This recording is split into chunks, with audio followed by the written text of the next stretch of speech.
بسم اللہ الرحمن الرحیم۔ السلام علیکم۔ جناب امام علی رضا علیہ السلام ارشاد فرماتے ہیں، جو شخص یہ چاہے کہ اس کے دانت خراب نہ ہوں تو اس کو چاہیے کہ میٹھی چیز کھانے سے پہلے روٹی کا ایک سوکھا ٹکڑا کھا لیا کرے۔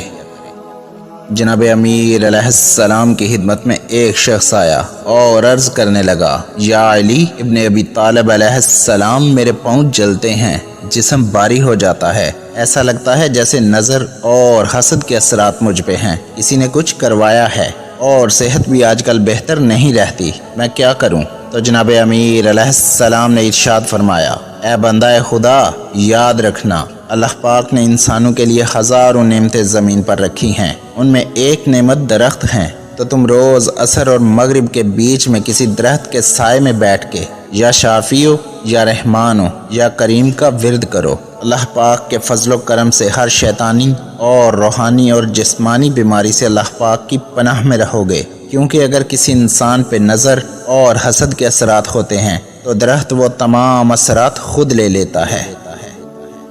جناب امام باقر علیہ السلام ارشاد فرماتے ہیں، جب تم سیب کھانا چاہو تو پہلے اس کو سونگھ لو پھر کھاؤ، اگر تم ایسا کرو گے تو جسم سے ہر بیماری نکل جائے گی۔